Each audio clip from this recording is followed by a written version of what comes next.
नमस्कार दोस्तों, मेरा नाम है विशाल और आप सबका स्वागत है स्टॉक बॉक्स के business standard plus financial express analysis में।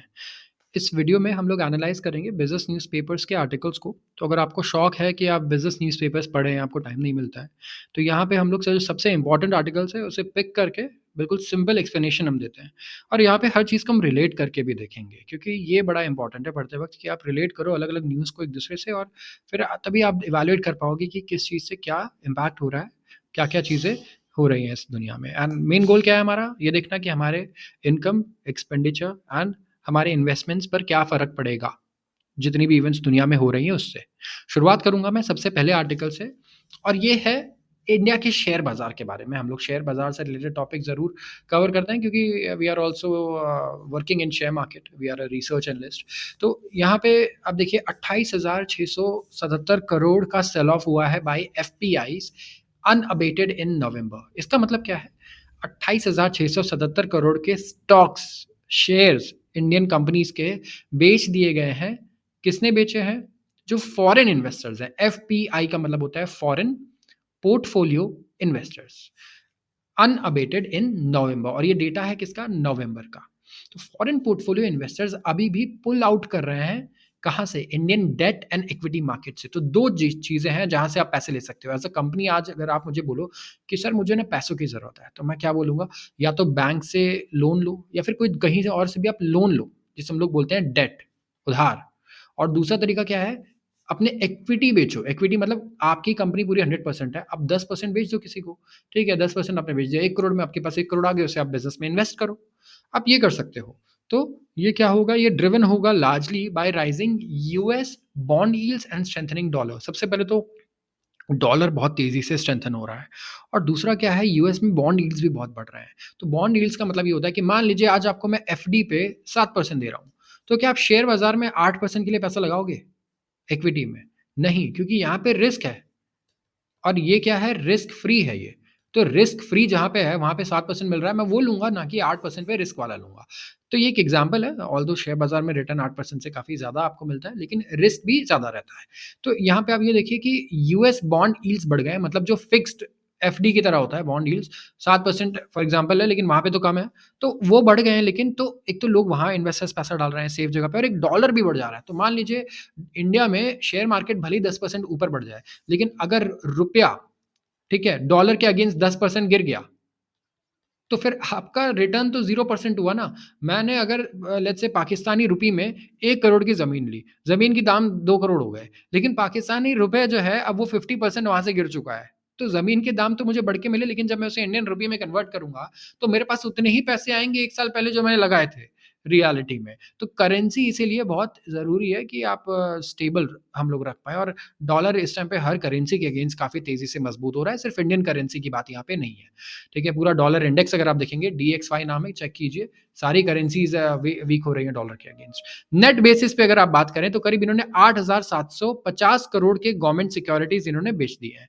इसके बाद मैं बात करूँगा इक्विटी का, तो 19,927 करोड़ के शेयर्स बेच दिए गए हैं, स्टॉक्स। एंड यहाँ पे एक ब्रॉडर ग्लोबल ट्रेंड नज़र आ रहा है। मैं आपको बता दूँ, ये सिर्फ़ इंडिया ही नहीं, और भी आप एशियन मार्केट्स देखिए, अचानक से वहाँ पे सेलिंग आ गई है। ये जो फिलीपींस हो गया, जैसे कि आप वहाँ देखेंगे, वहाँ के भी स्टॉक मार्केट में अचानक से सेम इंडिया वाला पैटर्न है। सेम इंडिया की तरह लगातार मार्केट अचानक से हाई से नीचे आने लग गया। ऑल्दो इंडिया की तरह वहाँ भी 1 साल का रिटर्न काफ़ी अच्छा है, 30% का रिटर्न रहा है उनका। डोनाल्ड ट्रम्प की विक्ट्री के बाद काफ़ी सारी चेंजेज़ आ रहे हैं, और एक्सपेक्टेशंस अलग हो रही हैं पहले से, ठीक है? एक्सपेंशनरी फिस्कल पॉलिसीज़ की एक्सपेक्टेशंस हैं। डेट सिक्योरिटीज़ की डिमांड इसलिए यूएस में बढ़ रहे हैं, जो मैंने आपको बताया एफडी के इक्विवेलेंट होता है, बेसिकली रिस्क फ्री जो इंटरेस्ट होता है वहाँ पे रिटर्न। तो ये सारी चीज़ें हैं, एंड यहाँ पे काफ़ी सारी चेंजेज़ लोग एक्सपेक्ट कर रहे हैं। जब चेंज होता है ना, चेंज नहीं पसंद लोगों को, क्योंकि मार्केट में या तो चीज़ें खराब होने वाली हों, तब भी आप इन्वेस्ट करो, या अच्छी होने वाली है तब भी इन्वेस्ट करो। लेकिन जहाँ चेंज होने वाला है कुछ, वहाँ पता ही नहीं क्या होगा। वहाँ पे हमें क्या देखने को मिलता है? वॉलेटिलिटी। वॉलेटिलिटी का मतलब ऐसे उतार-चढ़ाव, स्टॉक्स ऊपर जा रहे हैं, नीचे जा रहे हैं, इस तरीके से। तो ये एक प्रॉब्लम है। बात करते हैं अगले आर्टिकल की, टायर प्राइसेस की। टायर के दाम ना बढ़ने वाले हैं Q3 में, और ये इनपुट कॉस्ट राइज़ को ऑफसेट करेंगे। ऑफसेट मतलब जैसे 10% अगर कॉस्ट बढ़ गया है टायर बनाने का, तो इसको ये प्राइस को भी 10% बढ़ाएँगे और जो कॉस्ट है उसको ऑफसेट करेंगे। टायर कंपनीज़ के रिज़ल्ट आए हैं, किसी भी टायर कंपनी का रिज़ल्ट देखिए खराब आ रहा है। और क्यों खराब आ रहा है? बहुत ही सिंपल है, जो पर्टिकुलरली जो नेचुरल रबर यूज़ होता है ना टायर बनाने में, इसके दाम बहुत ज़्यादा बढ़ रहे हैं 1 साल से। और सिमिलरली एक आपको केस देता हूँ मैं, आप कॉफ़ी देखिए। आप कॉफ़ी का चार्ट उठा के देखिए, प्लीज़ आप लोग जितने भी लोग हैं, एक बार सर्च कीजिए, आप लिखिए कॉफ़ी 12 मंथ्स चार्ट। कॉफ़ी के दाम पिछले 2 साल में ना लो से डबल हो चुके हैं। और आप चाहे नेस्कैफ़े से कोई दूसरी कॉफ़ी भी खरीदेंगे, आप खुद रियलाइज़ करेंगे कि कितना महँगा हो गया है कॉफ़ी, राइट? तो कोई कॉफ़ी वाली कंपनी उसको अपने दाम बढ़ाने पड़ेंगे क्योंकि वो बेची वो चीज़ रही है कमोडिटी। वैसे ही टायर में नेचुरल रबर होता है, उसके दाम काफ़ी तेज़ी से बढ़ रहे हैं, जिसकी वजह से क्या हो रहा है, सियाट, जेके टायर, अपोलो टायर्स, सबके आप देखिए प्रॉफ़िट मार्जिन घटते जा रहे हैं क्योंकि पूरा का एकदम से जो कॉस्ट है वो लोगों पे नहीं डाल सकते पूरा कॉस्ट, रेट एकदम से टायर के नहीं बढ़ा सकते। लेकिन अब ऐसा होगा। सियाट ने रिसेंटली टायर के दाम 3 से 4% बढ़ा दिए हैं पैसेंजर और कमर्शियल टायर सेगमेंट में, और उन्होंने बोला है कि हमें आगे भी रेट्स बढ़ाने पड़ेंगे। लेटेस्ट अर्निंग रिपोर्ट्स में उन्होंने बोल दिया है कि रेवेन्यू था हमारा 3,300 करोड़ का, 8% इंक्रीज़ है, लेकिन ऑपरेटिंग मार्जिन जो है 12.5% से ये डिक्लाइन हो चुका है और 11.71% हो चुका है। तो ये सही नहीं है, और ये जो कॉस्ट प्रेशर है इसीलिए इन्होंने कहा है कि प्राइसेज़ जो है हमें एडजस्ट करने होंगे। तो जितनी टायर कंपनीज़ हैं, आप स्पेसिफिकली देखिए, कोई भी कंपनी उठा के उनका यही कहना है कि हमें आगे जो कॉस्ट बढ़ा है हमारा, वो लोगों के ऊपर डालना पड़ेगा। तो महँगाई आपके लिए इन टर्म्स ऑफ ये देख लीजिए, कॉफ़ी, टायर, ये सारी चीज़ें बढ़ी हैं, और इनका सिंपल रीज़न ये है कि इंटरनेशनल प्राइसेज़ ही इन कमोडिटीज़ के बढ़ रहे हैं, आप अगर देखेंगे तो। तो इनका कहना है कि जो रीसेंट करेक्शंस हैं टायर प्राइसेज़ में, उससे थोड़ा हमें रिलीफ़ मिलेगा। प्राइस थोड़े से करेक्शन हुआ है रबर के दाम में, लेकिन अभी इतना आप नहीं कह सकते कि अब यहाँ से नीचे ही आने लगेगा। इनका कहना है कि डिमांड पे कोई ड्रास्टिक इम्पैक्ट नहीं आने वाला है ज़्यादा, ठीक है? क्योंकि रिप्लेसमेंट मार्केट में तो देखो, लोगों को टायर अगर चेंज कराना है तो कराएँगे ही कराएँगे। ऐसा तो नहीं है कि घिसे हुए टायर से ही चलाएँगे, ऐसा है। एंड जो नेचुरल रबर प्राइसेज़ हैं वो करीब ड्रामेटिकली फ्लक्चुएट भी हो रहा है, 13% डिक्रीज़ भी हो गया 55% बढ़ने के बाद, तो 55% पहले इंक्रीज़ हुआ है और फिर वहाँ से 13% नीचे आया, बट पता नहीं ना कि ये नीचे ही रहेगा, यहाँ से हो सकता है फिर ऊपर चला जाए। तो यहाँ पे वेट करना होगा लोगों को। और अगर आपके पास टायर की स्टॉक्स हैं, टायर के स्टॉक्स हैं, तो आप समझ जाइए कि किस लिए टायर के स्टॉक्स में ज़्यादा गिरावट देखने को मिल रही है। आता हूँ मैं दूसरे आर्टिकल पे, यह है stronger oil trade tops PM's agenda. India में प्राइम मिनिस्टर का जो एजेंडा है, एक सबसे पहला एजेंडा है इस वक्त पे, वो है स्ट्रॉन्गर ऑयल ट्रेड। आपको मैंने बताया था कुछ दिन पहले कि यूरोप को सबसे ज़्यादा ऑयल इस वक्त इंडिया सप्लाई कर रहा है, क्योंकि यूरोप रशिया से ऑयल नहीं खरीद सकता, तो रशियन ऑयल इंडियंस खरीदते हैं, उसे रिफाइन करते हैं और फिर यूरोप को बेचते हैं। तो आप समझ जाइए कि इंडिया को कितना बेनिफिट मिला है सैंक्शंस का, जो यूरोप और यूएस ने सैंक्शंस लगाए हैं रशिया पर। तो प्राइम मिनिस्टर नरेंद्र मोदी अभी 3 नेशन टूर के लिए गए हैं, Nigeria, Brazil and Guyana. Friday की बात है ये, एंड जब यहाँ पे स्ट्रेटेजिक पुश रहेगा इंडिया का कि हम अपने एनर्जी के सोर्स को डाइवर्सिफाई करें एंड पार्टनरशिप करें क्रूड ऑयल में, ताकि क्रूड ऑयल के ट्रेड को और स्ट्रेंथन किया जाए। नाइजीरिया विजिट करने वाले हैं, ब्राज़ील भी जाएँगे, ठीक है? एंड इसके बाद गुयाना भी जाएँगे। एंड अगर आप देखेंगे पिछले 17 साल में पहली बार इंडियन प्राइम मिनिस्टर जो है वो नाइजीरिया जा रहे हैं। तो काफ़ी यहाँ पे दोनों कंट्रीज़ एक्सपैंड कर रही है अपने पेट्रोलियम प्रोडक्शन को। नाइजीरिया में भी अगर आप देखें, पेट्रोलियम प्रोडक्शन अच्छा खासा है, वो भी ब्लेस्ड है क्रूड ऑयल रिज़र्व से। एंड अफ्रीका के सबसे बड़े ऑयल प्रोड्यूसर हैं, जो अगर आप नाइजीरिया को देखते हैं तो। एंड इनका जो पेट्रोलियम सेक्टर है, इसे भी काफ़ी इन्होंने ओवरहॉल किया है। तो यहाँ पे क्या है हमारे पास, देखिए, अगर हम इन कंट्रीज़ के साथ पार्टनरशिप कर पाते हैं तो डायरेक्टली हमारी कंपनीज़ को और हमारे स्टेट को काफ़ी फ़ायदा मिलेगा इससे। तो हम मल्टीपल और रिलायबल ऑयल सप्लाई चेन बनाना चाहते हैं। इंडिया रिपीटेडली इंडिया नाइजीरिया का लार्जेस्ट क्रूड बायर रहा है पिछले 2 सालों में। नाइजीरिया से हम लोग क्रूड भी खरीद रहे हैं। करीब-करीब $1.5 billion worth of Nigerian crude April August period में हमने खरीदा है नाइजीरिया से, और हमारा 8th लार्जेस्ट सोर्स भी यही है। लेकिन अब देखिए कि इस पार्टनरशिप को हम और आगे लेके जाना चाहते हैं, तो इसीलिए मैं ये आर्टिकल मैं इसलिए कवर कर रहा हूँ कि आप में से बहुत सारे लोग बात करते हैं इलेक्ट्रिक व्हीकल्स की, ग्रीन टेक्नोलॉजी और ग्रीन एनर्जी की। लेकिन अभी इंडिया को अगर ग्रो करना है ना, तो सिर्फ़ इन दोनों चीज़ों के बेसिस पे नहीं हो सकता काम। जो हमारे कन्वेंशनल सोर्सेज़ हैं, आप देखिए इनका यूसेज और बढ़ने वाला है। इनका यूसेज घटने वाला नहीं है। मैं कह रहा हूँ कि जो क्रूड है, उसका कंज़म्पशन भी बढ़ेगा एंड साथ में ईवीज़ भी बढ़ेंगे, दोनों साथ में बढ़ेंगे। और ये घटना शुरू होगा बाद में, अभी बहुत टाइम है इनके कंज़म्पशन को घटने में। तो ये आप नहीं कह सकते कि ये कंज़म्पशन हम लोग क्रूड का एकदम से कम कर देंगे। तो इंडियन फर्म्स के आप देखेंगे काफ़ी स्ट्रॉन्ग प्रेज़ेंस है। इंडियन कंपनीज़ की करीब-करीब $27 बिलियन के इन्वेस्टमेंट्स हैं इंडियन कंपनीज़ के। करीब 200 इंडियन कंपनीज़ हैं, जैसे Airtel Nigeria, Bajaj auto, Godrej Africa, ये ऑपरेट करते हैं अफ्रीकन कंट्रीज़ में। आता हूँ मैं कुछ इंटरनेशनल आर्टिकल्स पे। इंटरनेशनल आर्टिकल्स भी ज़रूरी होते हैं, हमें पता होना चाहिए कि दुनिया भर में भी क्या चल रहा है, इकोनॉमी में, पॉलिटिक्स में, ये सारी चीज़ें पता होनी चाहिए हमें। तो मैं बात करने वाला हूँ जापानीज़ इकोनॉमी की सबसे पहले। तो जापानीज़ इकोनॉमी वैसे तो ज़्यादा न्यूज़ में नहीं रहती थी पहले, लेकिन आजकल न्यूज़ में आई है। जापानीज़ इकोनॉमी स्लो हुई है Q3 में एंड कंजम्पशन यहाँ पे पिकअप किया है पहले से। तो इकोनॉमी एक्सपांड हुई 0.9% के रेट से जुलाई और सितंबर क्वार्टर में, गवर्नमेंट का डेटा ये बता रहा है। पिछले जो 3 मंथ है यहाँ पे टेपेड कैपिटल स्पेंडिंग रहा है और अनएक्सपेक्टेड पिकअप रहा है कंजम्पशन में, लोगों ने एकदम से कंजम्पशन बढ़ाया अपना, ठीक है? जो ग्रोथ में आप देखेंगे स्लो डाउन आया है, ये हाइलाइट करता है फ्रेलिटी ऑफ जापान्स इकोनॉमी, क्योंकि यहाँ पे बहुत बड़ा रिस्क है स्लो डाउन का, यूएस में स्पेसिफिकली एंड फर्दर वीकनेस है चाइना में। चाइना और यूएस जो जापान के सबसे बड़े ट्रेडिंग पार्टनर्स हैं, वहीं पर अगर आप देखेंगे स्लो डाउन है और जापान जब एक्सपोर्ट करता है तो जिस ग्राहक है जापान का, अगर वहाँ पे स्लो डाउन है उसके ग्राहक के बिज़नेस में, तो वो उतना सामान उससे नहीं खरीद पाएगा। तो ये प्रॉब्लम चाइना के साथ आती है, इंडिया के साथ भी आती है और जापान के साथ भी आती है, जो कंट्रीज़ एक्सपोर्ट करके पैसा कमाती हैं। तो प्राइवेट कंज़म्पशन वहाँ पे बेटर रहा है जापान में ऑल्दो अगर आप देखेंगे एंड सॉलिड रिकवरी रही है क्योंकि वेजेस भी बढ़े हैं, कंज़म्पशन से भी इन्फ्लेशन सस्टेनेबल 2% के टारगेट पे इनका टिका हुआ है। आता हूँ मैं अगले आर्टिकल पे। Xi steps needed to maintain fertility levels in China. देखिए चाइना ने वन चाइल्ड पॉलिसी बनाई और उसके बाद अब वो परेशान है क्योंकि उनका पॉपुलेशन इतनी तेजी से डिक्लाइन हो रहा है कि 10 साल बाद का जो उन्होंने सोचा था कि डिक्लाइन होगा जितना, उतना 10 साल पहले ही होना शुरू हो गया। तो इनका कहना है कि लीगल सिस्टम जो है वो पॉपुलेशन को अभी ओवरसी कर रहा है, रिप्रोडक्शन मैटर्स जो है इन्हें इम्प्रूव किए जाएंगे ताकि डेमोग्राफिक्स को स्ट्रेंथन किया जाए और इम्प्रूव किया जाए, क्योंकि बिना डेमोग्राफिक्स के कोई भी कंट्री ना अपने ग्रोथ को सस्टेन कर सकती है, ना अपने डेवलपमेंट को सस्टेन कर सकती है।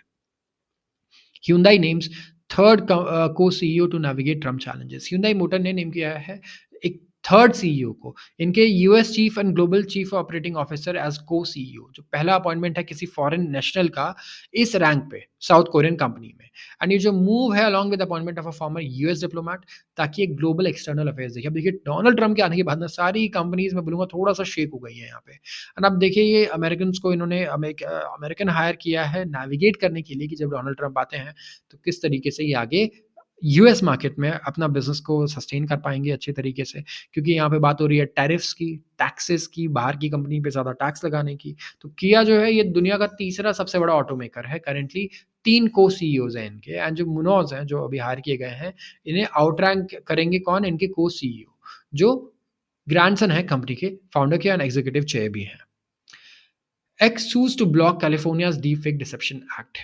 एलॉन मस्क का सोशल प्लेटफ़ॉर्म ट्विटर जो था पहले अब एक्स कहलाता है, बहुत ज़्यादा मैं कहूँगा ये कंट्रोवर्सी में रहता है हमेशा, और अभी इन्होंने सू कर दिया है कैलिफ़ोर्नियन लॉ को, जो एआई जनरेटेड डिसेप्टिव चीज़ें आ रही है ना इलेक्शन कंटेंट सोशल मीडिया पे, उसको कर्व करने के लिए इन्होंने एक लॉ बनाया। और लॉ जो है ये कह रहा है कि जितने भी लार्ज ऑनलाइन प्लेटफ़ॉर्म्स हैं वो रिमूव करें कंटेंट जिसे मटीरियली डिसेप्टिव कहा जाता है, जो डिसेप्शन कर रहे हैं बेसिकली। जिसकी वजह से सेंसरशिप होगा पॉलिटिकल स्पीच का, इनका ये कहना है इस कंप्लेन में। तो देखते हैं क्या किस तरीके के इसमें हमें आउटकम्स देखने को मिलते हैं। Unilever nearly halves employees Europe jobs to cut to 1700 to hire 1000। अब यूनिलीवर ने क्या किया है कि कट कर रहा है करीब-करीब about 1500 fewer jobs in Europe. Anticipation था 3200 का, लेकिन 1500 कर रहा है एंड हायर कर रहा है करीब 1000 लोगों को भी।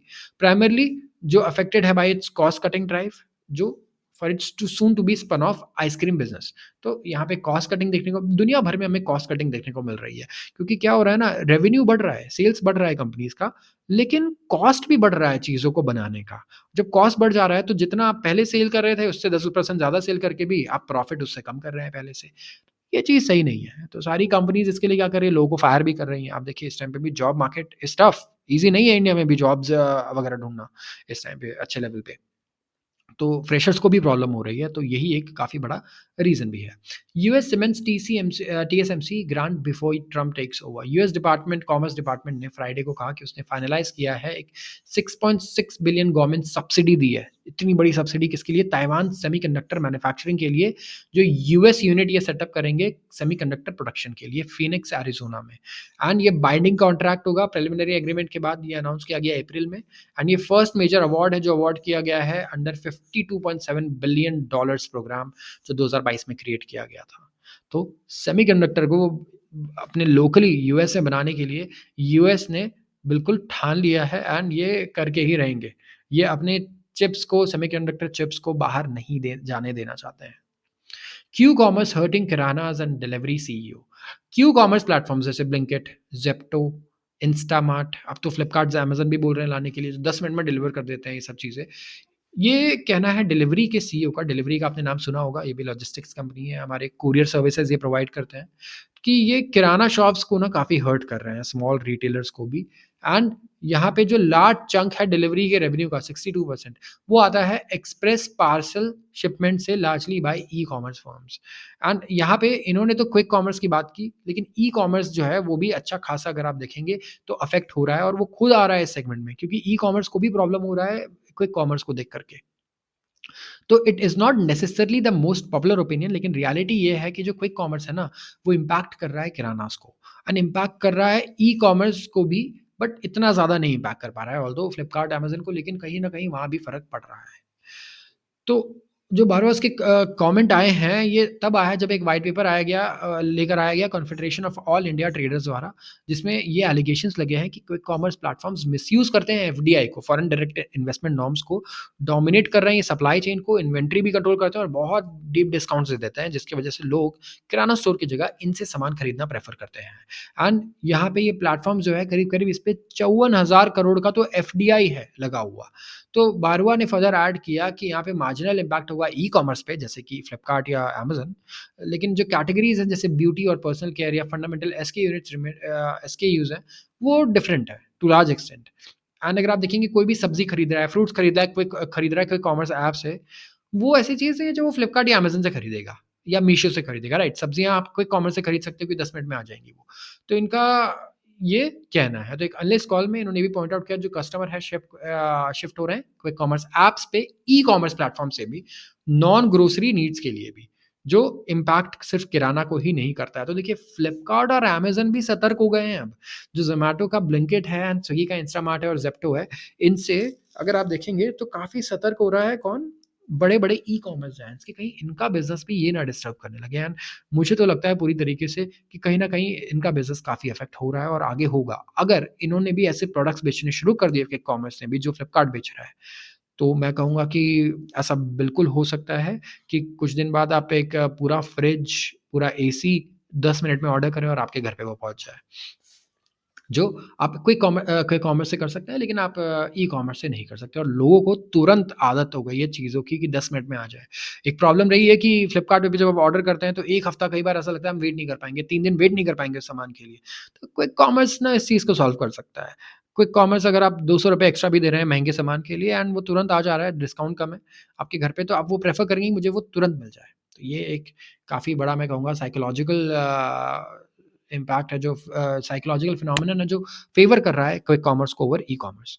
तो आज के लिए बस इतना ही। आप चैनल को सब्सक्राइब कर लीजिए अगर आपको ऐसी वीडियोज़ अच्छी लगती हैं, और वीडियो को भी लाइक कर दीजिए, और ऐसी और वीडियोज़ मैं लाता रहूँगा, और जितने भी कमेंट्स हैं आपके मैं सारे पढ़ता हूँ, और मैं वीडियोज़ को उसके हिसाब से ट्वीक करने की कोशिश करता हूँ, इम्प्रूव करने की। तो ज़रूर आप कमेंट सेक्शन में बताइए कि आपको क्या लगता है, कुछ और कंटेंट है अगर हम कवर कर सकते हैं। आज हमने कुछ इंटरनेशनल न्यूज़ भी कवर किया, कंटेंट भी कवर किया, और जितना हो सके उतना वर्सेटैलिटी लाने की कोशिश की है, अलग-अलग सेक्टर्स और चीज़ों को हमने कवर करने की यहाँ कोशिश की है। तो आप सबका बहुत-बहुत धन्यवाद इस पूरे वीडियो को देखने के लिए।